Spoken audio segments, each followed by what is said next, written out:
Okay. You can do a little test for me. With everybody. Sure.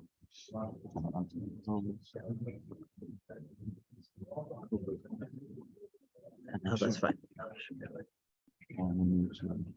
We still need to share this.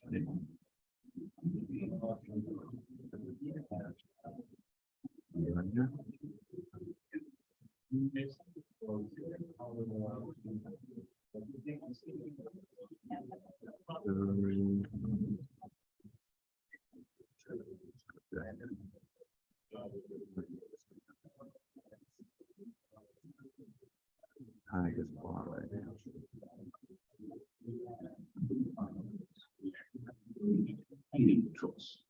Where we at? Right here? And then you need to line lines. Right here? Like that. You can make it through.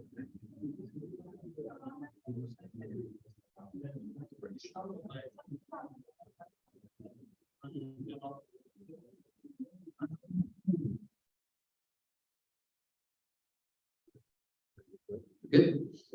Okay. Assalamu alaikum wa rahmatullah. Alhamdulillah. Wassalatu wassalamu ala rasulillah. Wa ba'd. Alright, so continuing on with the tafsir where we left off, we were on section 24. Let me just get back here. Here we go. So we're on section 24, and let's begin. So Allah subhanahu wa ta'ala says in verse 189, yes, after our regime, yes, they ask you about the phases of the moon. So they were in Medina, and there were people who were asking questions to the Prophet, peace be upon him. And they start asking lots of questions. And the reason why they're asking questions is because now there's a community aspect of the Muslims building, because now they have their own community. And after talking about the threats that they have with the hypocrites, the threats that they have with the Jews, now they're starting to ask questions about how they're supposed to organize their society. They're being taught prayer, they're being taught zakat, they're being taught so many things.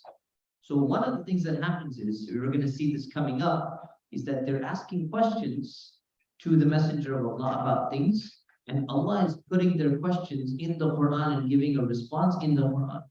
And it's very important because it shows that Islam and the Prophet, they came to answer the questions that the community had.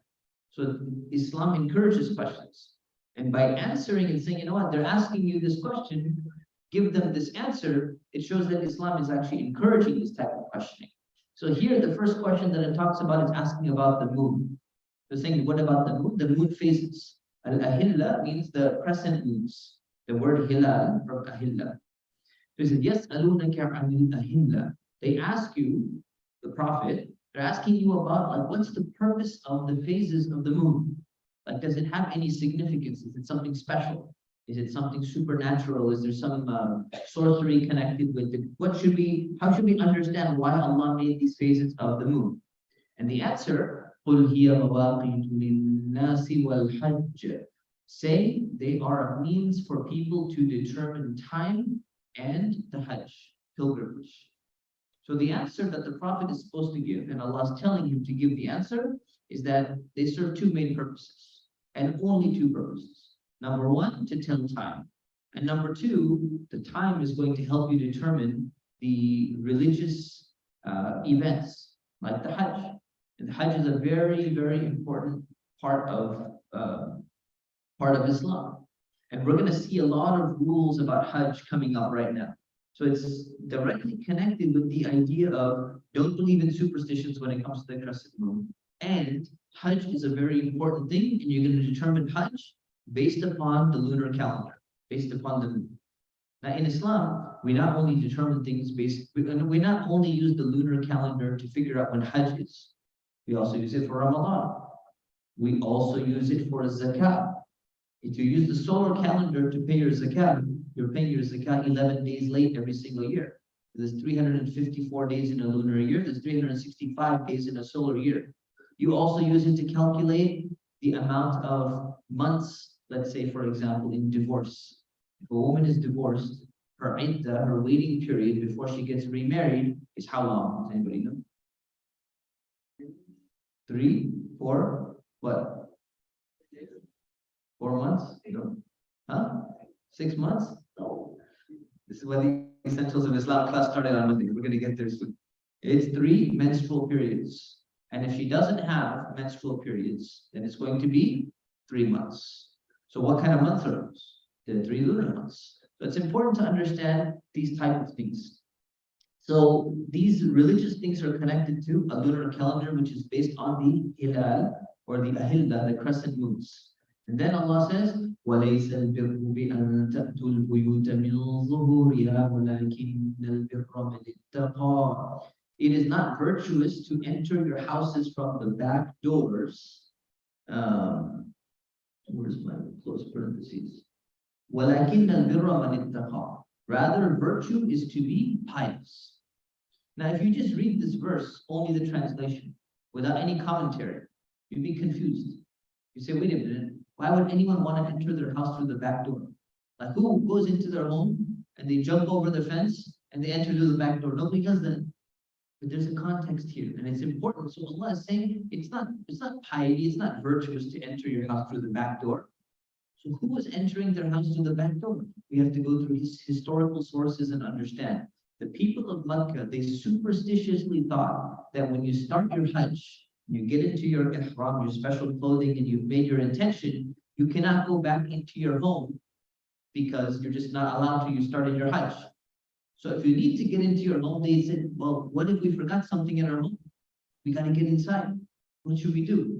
So they came up with the trick. And their trick was, well, we can't enter the house technically through the main door. So what we're going to do is we're going to jump around the back of the home and jump in through the back. And that's okay. And Allah subhanahu wa ta'ala is responding and saying, what are you guys doing? This is ridiculous. This is not piety. You think you're pious people? By number one, you're believing in a superstition which doesn't even exist. If you leave your house for Hajj, and if you need to get back into your house, you can go back inside. Allah never made a rule that you can't go back in your house. But on top of that, you came up with the trick, and you're like, we're going to try to trick Allah and kind of somehow get around it by going around your house and jumping in through the back. That's somehow going to override things. So he's saying, you know what, this superstitious idea that you had was wrong. And this solution of inventing a trick to get in the back of your house by overcoming the superstition that you had is not virtue. وَلَكِنَّ الْبِرَّ مَنِ اتَّقَى. Real virtue, real piety is ittaqa. The one who has real piety is conscious and mindful and aware of Allah subhanahu wa ta'ala. وَأْتُوا الْبُيُوتَ مِنْ أَبْوَابِهَا. So enter your homes through their doors. Meaning enter through the proper door. If you need to go back into your house, enter through the proper door. Right? Because there's no basis for this superstition. There's no basis for this trick as well. And it's very interesting because the scholars, they talk about this and they say, when Allah says enter your homes through the doors, it's also figurative. Meaning if you want to worship Allah, why are you doing Hajj in the first place? You're supposed to be worshiping Allah. You want to worship Allah. Worship Allah in the easiest, direct, and correct way. Don't invent other things. If you think about idolatry, when people worship idols, what are they doing? They're actually trying to find a way to get around having to worship Allah directly. So people go to a priest and they go into a confession in the Catholic Church. They're going to tell the priest their sins. Why? Because they think the priest has a closer connection with Allah. And if they go directly to Allah, they say, no, the priest is more likely to have his dua answered. So I'm not going to ask Allah directly. I'm going to go through this hookup channel. So I don't have to be a pious person in order to have my sins forgiven. There's no requirement for me to do that. So I can be less pious and still get around the corner. And he's saying this is not the way you get to Allah. The direct path to Allah is the way you go straight through. Go directly to Allah, go and worship Allah the way He wanted you to, and don't you go try and make tricks going around the back door and trying to cut corners and do all of these things. So there's actually a double meaning here. The first meaning is the superstition of entering your home through the back was false. And number two, worship Allah directly. You don't need what's called bid'ah. You don't need innovations. You don't need new tricks. You don't need other ways to get to Allah. وَاتَّقُوا اللَّهَ لَعَلَّكُمْ تُفْلِحُونَ. Be mindful of Allah so that you may be successful. Okay, so this is the first verse about the moon, and this is how Allah wanted the Prophet to answer. And the calendar, by the way, this natural lunar calendar, we don't use it in all of the things that we do, but we still have a connection for religious matters. The lunar calendar was used by the oldest civilizations, Babylonian civilization, the ancient Egyptians, the ancient Jews, many other civilizations. They used the lunar calendar because it's easy to see the moon. You could just look up in the sky, and if you're deciding, for example, like if you wanted to fast, extra fasting beyond Ramadan is recommended. Fasting on Mondays, fasting on Thursdays, and then fasting 3 days every month is recommended. What are the most highly recommended 3 days that you're supposed to fast? The 13th, 14th, and 15th of the month. And how do you figure out what that is? We just sit there and look at our phones, right? But just look at the moon. The moon is full. That's the 3 days they're called the white days. The moon is at its full. Very simple way to determine time because it's just there. You can just see it. It's very clear. So people were using the moon as these phases throughout history. The next verse. وَقَاتِلُوا فِي سَبِيلِ اللَّهِ الَّذِينَ يُقَاتِلُونَكُمْ وَلَا تَعْتَدُوا. Fight in the cause of Allah those who fight you. Now, if you look at the inverse meaning of that, the natural thing is to not fight people. So it's saying you're allowed to fight people who match a description. What's the description? The people who are fighting you. So the word only has been inserted in there. I got this from Dr. Mustafa Khattab's translation, and it's a good translation, so people don't get confused. So fight the people who are fighting you, meaning you're allowed to fight them if they're fighting you. في سبيل الله ولا تعتدوا, but do not exceed the limits. What is exceeding the limits? If you violate the Islamic rules of war, right, by killing non-combatants, by mutilating bodies, by unjustly stealing other people's wealth who are not part of that. This is what many armies do. What many armies do is they'll go and they'll decimate an entire army. In the Civil War, there was a strategy known as scorched earth policy. They would go and they would just decimate the entire village, just burn every single thing along the path. In Islam, this doesn't work. The ends do not justify the means in Islam. It says, وَلَا تَعْتَدُوا, do not exceed the limits. If you're allowed to fight, you're allowed to fight this group of people who is fighting with you, but you cannot exceed the limits just because they happen to be fighting. And that's very tempting, right? Because when you're fighting with someone, obviously you're not on good terms with them. There's a lot of hostility. So what ends up happening is that you get into a point where you feel like just just destroying your opponent. This happens in arguments all the time. You get into a quarrel with someone, somebody insults you, you don't feel like insulting them back equally, which you shouldn't do, right? But you feel like just destroying them like 10 different insults. It's very hard to keep that limit. So Allah subhanahu wa ta'ala is saying, even in war, you have to keep that limit and do not exceed that limit. Allah does not like the transgressors. Allah does not like the people who go and who cross over those limits. So this verse is very important because what's happening is that it is the first time where the Muslims are being told that they're allowed to fight back now, right? And it says, who do you fight? Those people who fight you. The Muslims were kicked out of the city of Medina. And when they were kicked out, the battle continued. Is there some conversation going on over here? I'm hearing something, but I can't see anyone. Is it inside here?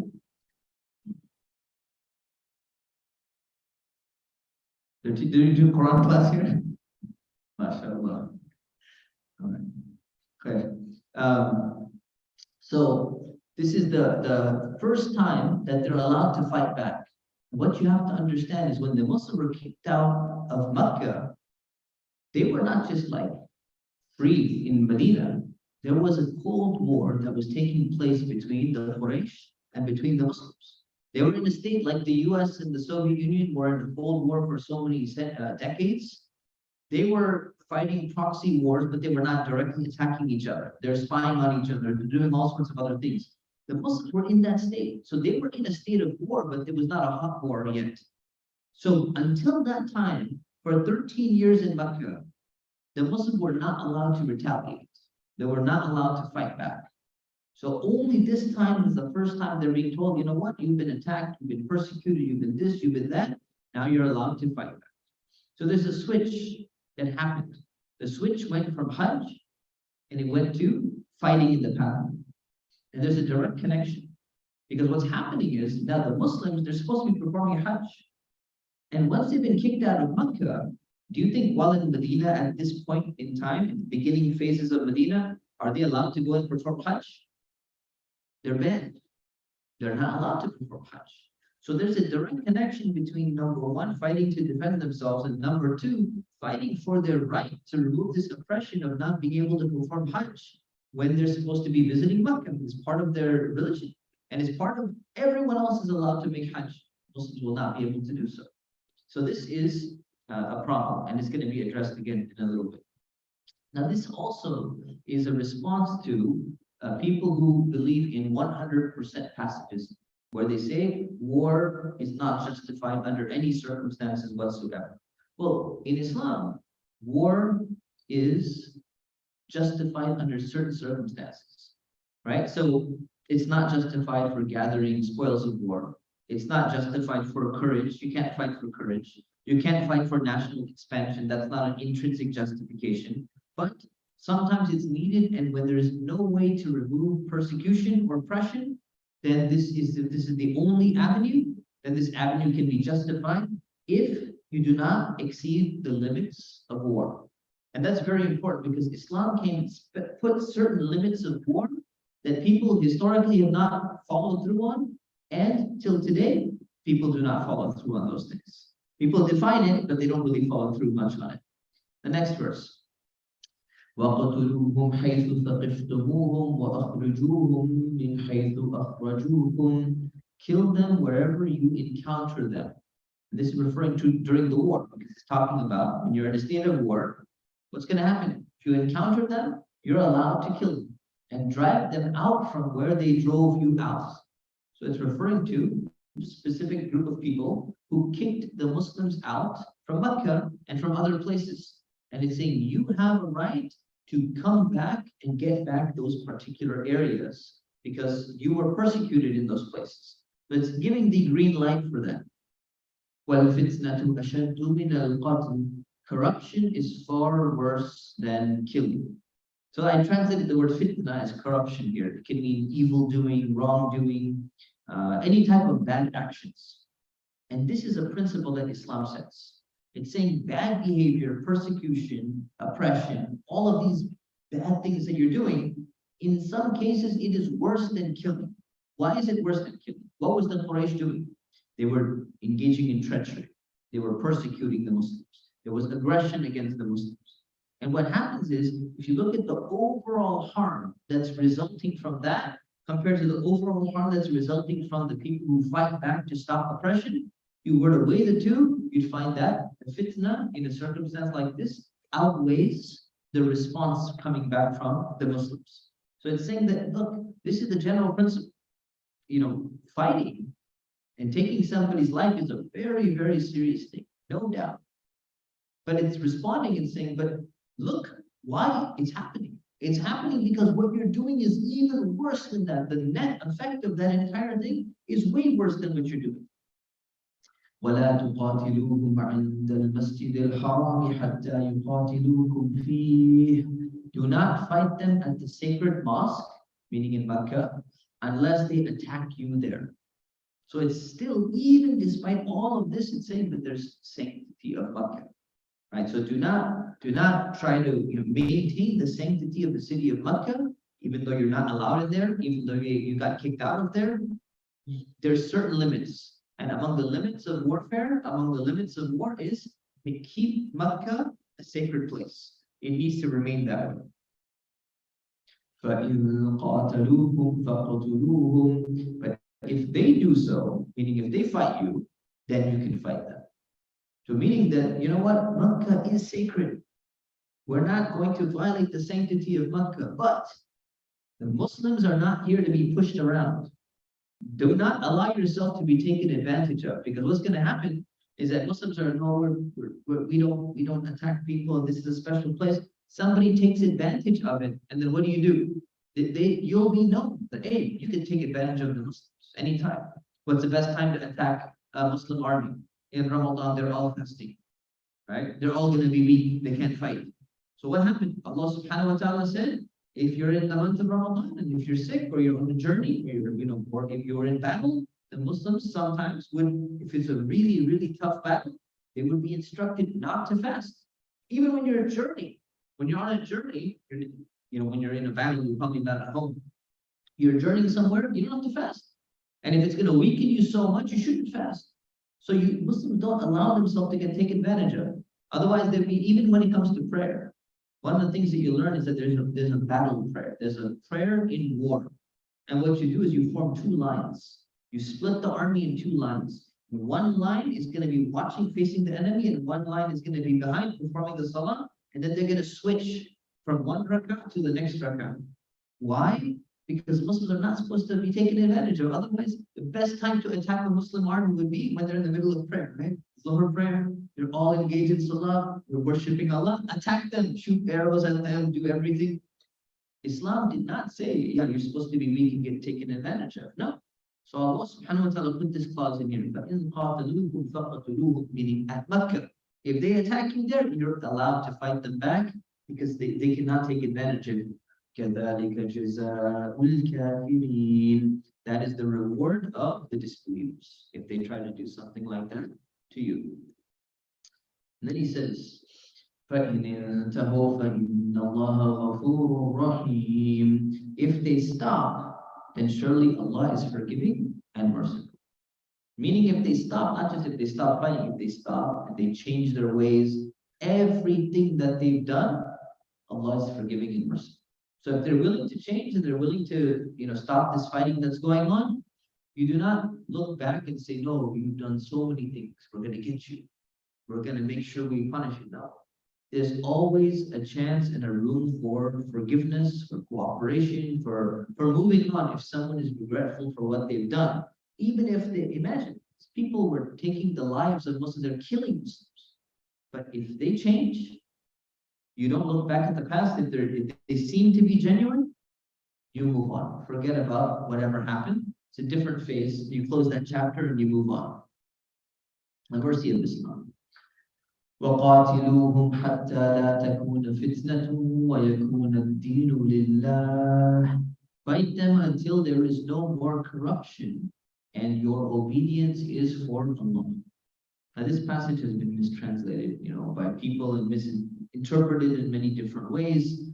But really what it's referring to, the deen here, it's referring to ta'ah. It's referring to the obedience of the Muslims, of your obedience. And basically all people should be obeying Allah at some level, in some way. So you fight them until you remove that corruption and then you stop. Then there's no need to fight anymore. You don't fight for the sake of fighting. فَإِنِ انْتَهُوا فَلَا عُدْوَانَ إِلَّا عَلَى الظَّالِمِينَ. If they stop, then there should be no hostility except against the aggressors, the ones who keep on fighting. So again, it's a second time saying, you know what? You're allowed to fight them, but if they stop, you stop. Don't just keep going. You should stop whenever there's no need anymore to fight. Next verse. الشهر الحرام بالشهر الحرام والحرمات قصاص. A sacred month for a sacred month. Right? So a sacred month for a sacred month, والحرمات قصاص, which means that all violations deserve retribution. So if you remember what qisas was retaliation. One person commits murder, there's potential retaliation that there could be death penalty against the murderer.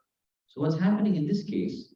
It's saying that qisas, retaliation, it not only applies to life, it applies to months. So you say, well, how does it apply to the months? There's something known as ash-shahrul haram, the sacred month. The sacred month doesn't mean sacred like it's sacred in Islam. Sacred month, like the special month, is the month of Ramadan, the most blessed month of the year. But sacred month in Arabia, what it meant is a protected month where nobody's allowed to fight during that time. And this was instituted going all the way back from the time of Prophet Ibrahim. So what happened was there are 4 months that are haram. They're sacred. Sacred meaning you are not allowed to fight. You look at the month of Muharram, which is the first month in the calendar, Rajab, the 7th month, Dhul Qa'dah, the 11th month, and Dhul Hijjah, the 12th month. Another way to look at it is the month of Hajj is Dhul Hijjah. When people are going to be traveling for Hajj, they're going by camel. It takes a long time.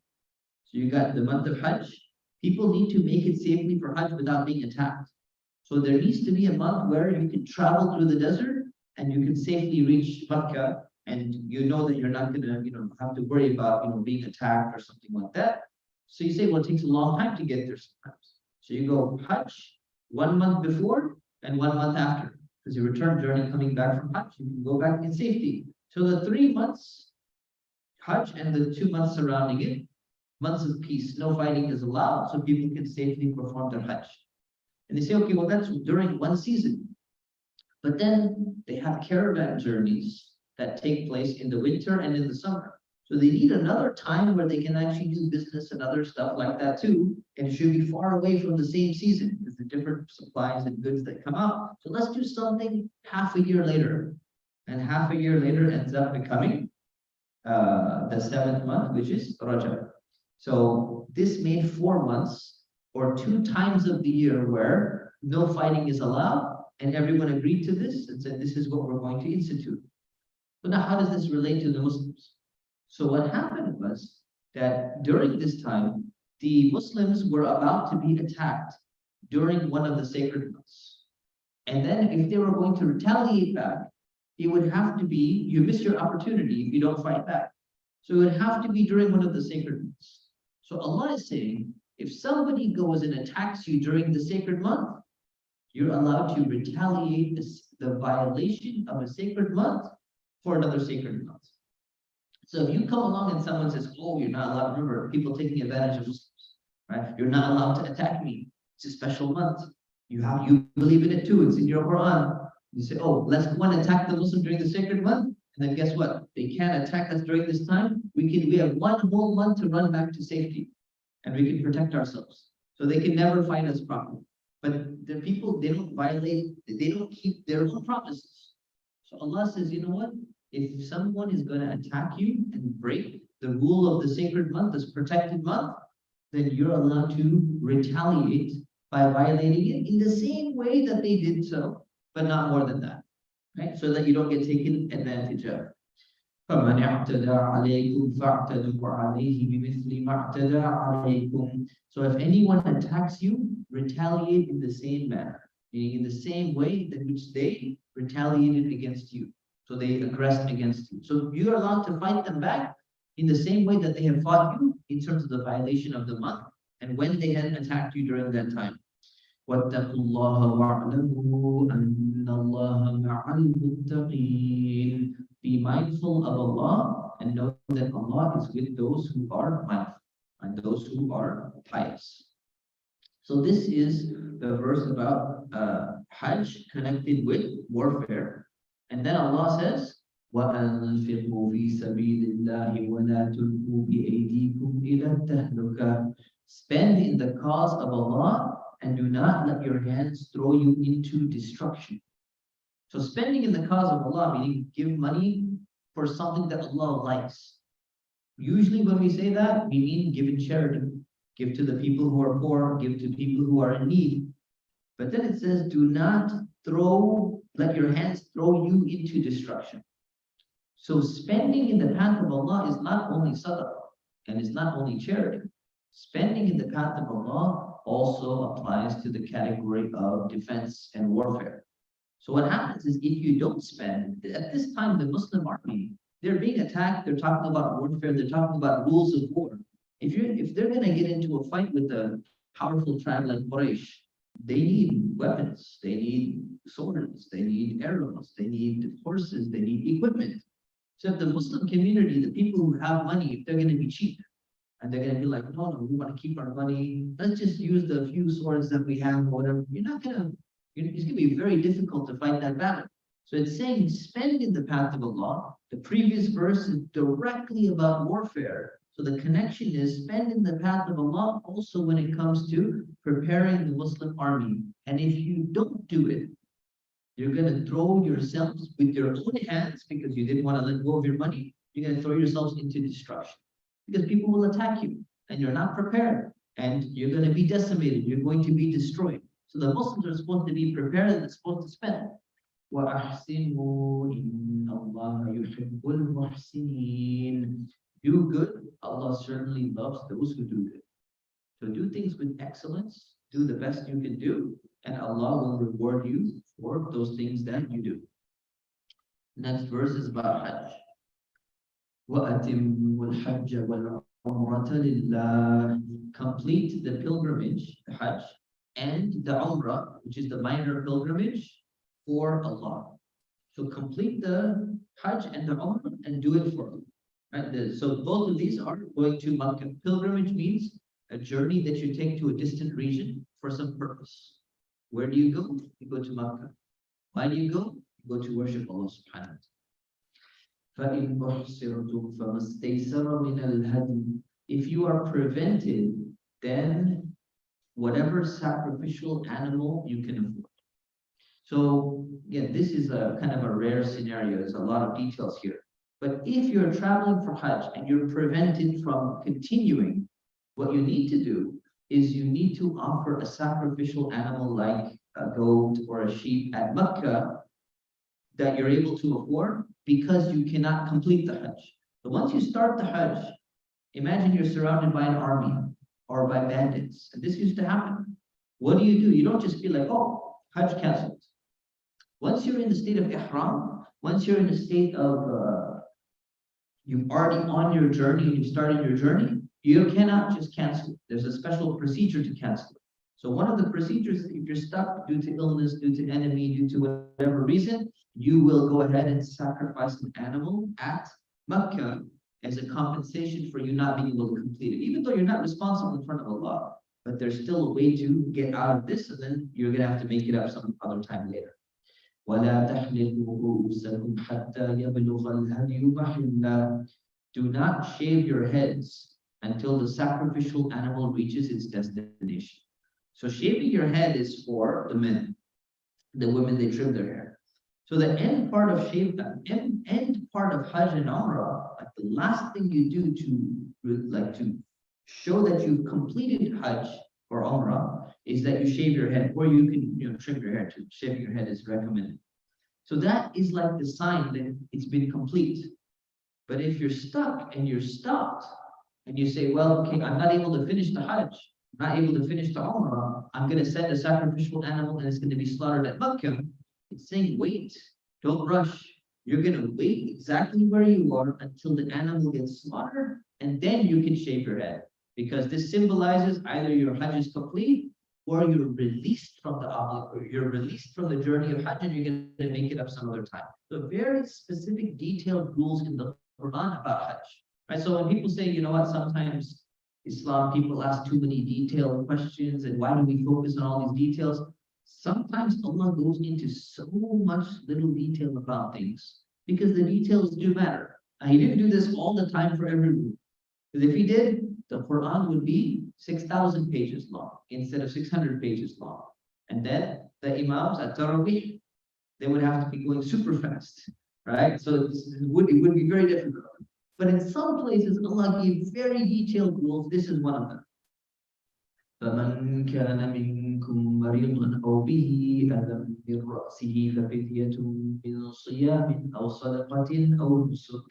If any of you is ill, if you're sick, or you have some kind of scalp illness, imagine the detail Allah goes into. If you have some problem in your hair and you need to shave off your hair, like you have lice or something like that, and it's really itching and it's bothering you, and you're like, I need to shave off my hair. There's even a rule for that. The rule for that is you compensate for having to have shaved your head off. You're not sinful for it, but you've still broken a rule which was part of Hajj. So what do? You compensate by either fasting, you do siyam, and that's going to be for 3 days of fasting, or sadaqah. Sadaqah is feeding 6 poor people who are in need, or nusuk, or you sacrifice another additional animal because you had to violate that. You pick a goat or a sheep, and you could do an additional animal sacrifice. So monetary, 2 monetary, 1 physical. فإذا أمنتم فمن تمتع بالعمرة إلى الحج فما استيسر من الهدي. If you are in safety again, right? So like, or if you were always in safety and you were never attacked in the first place, then you can combine your Hajj and your Umrah together, and then you will make a sacrificial offering that you can afford. So this is basically a special, what do they call it? I don't like to use the word dispensation. Rukhsa is a accommodation, right? A special accommodation where normally, if you travel to Mecca, you're going to pick, you're going to either do Hajj or you're going to do Umrah. Allah saying, I'm going to make it easy for you guys. If you want, you can combine one Hajj and one Umrah in one trip together at the same time so that you don't have to go do 2 trips. But if you want to take advantage of that, you have to offer an extra sacrifice. So if you do what's called, there's 3 types of Hajj. There's Ifrad, you just do Hajj. Then there's Tamattu' and there's Qiran. And you do Tamattu' and Qiran, you're combining Hajj and Umrah together in both of them. I'm not going to get into the details of it, but you combine 2 worships in one. And in those 2, you have to add an extra animal sacrifice because of your ability to combine 2 acts of worship. This is a blessing from Allah, made life easier for you. And it continues. فمن لم يجد فصيام 3 أيام في الحج و7 إذا رجعتم. Whoever cannot afford that. So if you do that, you combine the 2, but then you say, I don't have enough money. I can't even pay for that animal, that extra animal that I'm supposed to do. So even this, if you can't afford that animal, then you fast 3 days during the Hajj time, and you fast 7 more days when you come back home. So 3 plus 7 is 10 days of fasting. Now you could do the math yourself, right? But Allah does the math for you. He says, تِلْكَ عَشَرَةٌ كَامِلَةٌ. That is 10 total days. Now you say, well, wait a minute, what's the point? We could have done the math ourselves. Because sometimes language is ambiguous. And sometimes you can say, well, is this 3 connected to a previous ruling, or is it connected to this ruling? And you get differences of opinion in different texts. And Allah is showing you in this case, to make it so clear to you, in case there's any level of ambiguity, it means a total of 10. And if you see other places in the Quran, you have the exact same thing. It says this number plus this number, and then you say, well, wait a minute, there's some level of ambiguity. It could potentially mean this, or it could potentially mean that. That's the way human language is. So in this case, Allah subhanahu wa ta'ala specified it and said, that's a total of 10 days. ذَلِكَ لِمَنْ لَمْ يَكُنْ أَهْلُهُ حَاضِرِ الْمَسْجِدِ الْحَرَامِ. This rule of combining Hajj and Umrah together is for those who do not live near the sacred house. You can't be living near Makkah. This is people coming from far away, they get to combine Hajj and Umrah. If you live near Makkah, it's easy. You can do Umrah, and then you can do another Umrah, then you can do a Hajj. So this doesn't apply to them. But saying this is not for those people who are nearby. وَاتَّقُوا اللَّهَ وَاعْلَمُوا أَنَّ اللَّهَ شَدِيدُ الْعِقَابِ. Be mindful of Allah and know that Allah is severe in punishment. So you should always remember to have taqwa when you're doing this. And remember, if you're not following these rules and you're cutting corners and doing this and that, Allah subhanahu wa ta'ala will hold you accountable. So this is one of those very long verses, as you can see. And it's very detailed when it comes to what the Sharia says. It's like one of these super detailed fiqh verses that explains all the what if this and what if that and what if that. And Allah has basically given us a blueprint on how to apply this to all other things that we find in the Quran that deal with rules and regulations, so that we can kind of understand our own, we can apply our own process. And this is what Muslim scholars have done, and they produced a book called fiqh, or Islamic law. So we'll leave it at that, inshallah ta'ala, and open it up for questions. Questions, yes.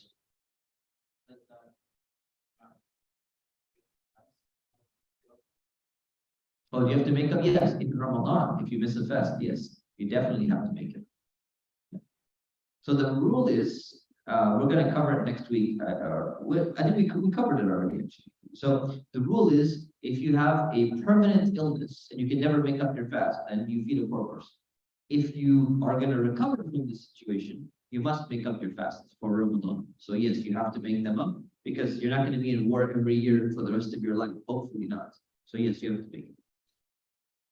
Other questions? Yes.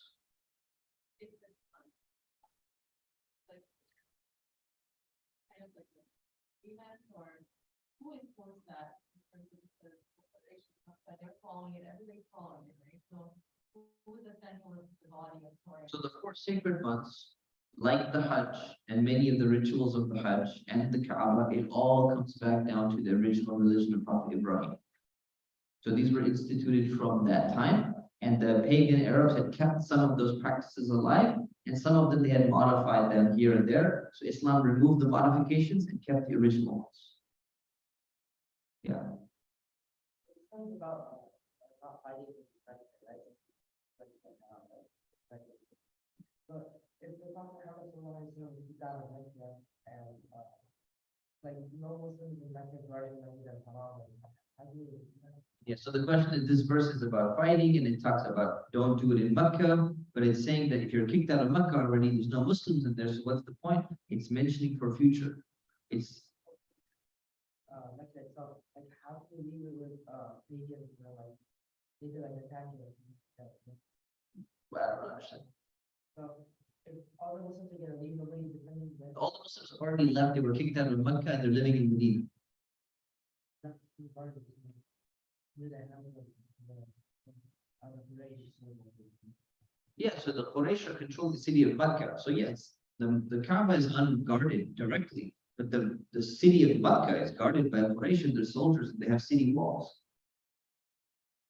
So there's a potential fight. You mean how can the Muslims be attacked in Mecca? Is that your question? Is?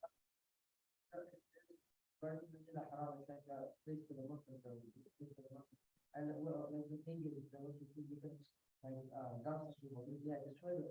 I think he's trying to ask why didn't they attack them? Why didn't? Who attacked earlier? Yeah, but in the Muslims, right? Muslims don't live in Mecca anymore. They migrate to Medina. So they're not at Mecca, they're not at the Kaaba. They're not even have access to the Kaaba. Maybe a higher chance for the Muslims to attack. To attack Medina or to attack Masjid al-Haram, to attack the Kaaba? They respect the Kaaba. So why would they attack the Kaaba? Why do the pagans respect the Kaaba? Because part of their heritage going all the way back. So they trace their lineage all the way back to Ismail as well. So they remember they're worshiping at the Kaaba. They love the Kaaba as well, even though they're worshiping idols at the Kaaba. So they wouldn't mess with the Kaaba itself. Yeah, so that's not a concern. I have a question for everyone then. So there's been a suggestion regarding with prayer times and adjustment and things like that. So there's a possibility of moving this class earlier, going back. Would anyone not be able to make the class if it was at 6 or 6:15? That too early, would not be able to make it, not be able to make it. Okay. And your reasoning, can you just give me a little bit of reasoning? You have class, okay, so 6 to 7 class, okay. Other people? You can. Don't worry about it, just ask him only about this. It's a survey basically. Can you make it or not? Depends on the other class. Okay. And everyone else, is that time fine with you, or is that problematic time, or that 6 o'clock is not too early for anyone? It works for except for 6, 7 people. Okay. I know there's a lot less audience today for Thanksgiving. Yeah. Yeah, no, we're thinking about, we were looking into adjusting the Isha time as well. So if we adjust it back to 7, or if we adjust it back to 6:30, then the class would have to be either before that. So we're just trying to figure out what to do with all these timings, basically. So I'm trying to get an idea of who's not able to make it. So many people would be able to make it. There's about 5 or 10 people cannot make it at that early time. Yeah. No, that won't be possible because it's going to be another class. So again, I'm not saying we're doing it. I'm just trying to collect information and then we'll let you know, inshallah. I think officially this is supposed to be like the last class, right? According to the flyer until next year. Does anyone remember the flyer? It's the last, will be the last class, right? Okay. So what we'll do is, should we just extend it and keep going? Yeah, okay. So what we'll do is we'll keep going, but the last 2 weeks of December, there'll be no tafsir class, inshallah. So 'cause I know a lot of people are going to be traveling and stuff like that. So we'll keep the class going through December, except the last 2 weeks and the first week of January too. So 3 weeks we're going to be off, inshallah. I'm out of town in January. Okay, yeah.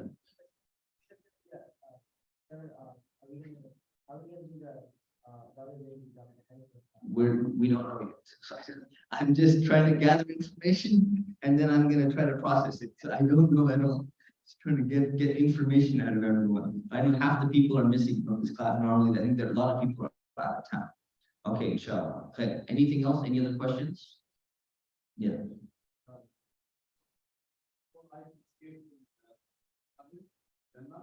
One of them is a black stone, but it came white, so what's making that? Okay. So there's a report that talks about the black stone and it's coming from heaven, that it was white. We see the sons of the sins of Adam caused it to become black. Now, what does this hadith mean? First of all, it's not a very strong narration. Second of all, it's referring to people who are doing bad things. And the bad things caused it to become black in a way because they were not caring for it or they were not taking care of. So scholars give many, many different interpretations. But I think people give too much emphasis to this. And what they need to remember is, what is actually the most special thing about the stone? What makes it special? What makes it special is, it's the place where you begin your tawaf. So its specialness is attached to the Kaaba, because the Kaaba is special and the rite of tawaf is special. But it's not so much the rest of the special aspect of it. Sometimes, there's some research about whether it could be a meteorite that came from outer space and all that. That's an interesting discussion. But it should not be taken to a level that's above and beyond that, because its mainly primary purpose was, this marks the place where you start doing the tawaf. When you walk around the Kaaba, that's what the most important thing is. Okay. Yeah.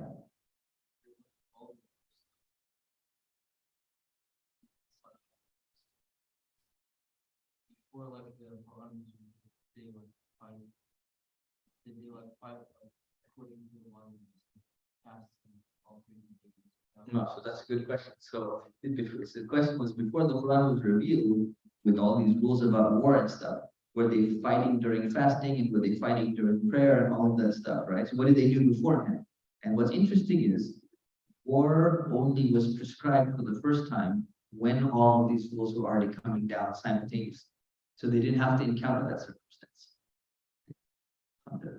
All right, we'll leave it at that. Subhanakallahumma bihamdik, ashhadu an la ilaha illa anta, astaghfiruka wa atubu ilayk. Assalamu alaikum.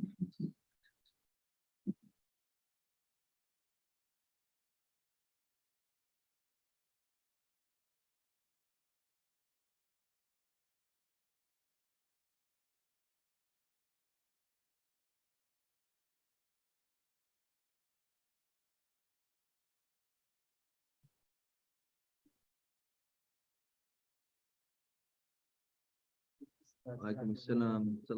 This is my debut response. Excellent. How you doing, man? Slow, very slow. Slow, yeah. I love you, this was great. I'm very well. How's school going? I'm my final year. I was Okay. out. Inshallah. Good. So we have to make people down as a family. Go to find sometimes. Like, Okay, okay.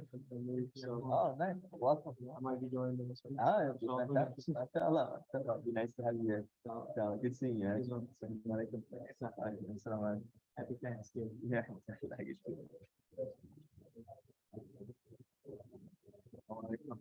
How's it going? Are you gonna practice up? Yes. Okay. Karima is sick today. You know how to turn it off? Or should I turn it off?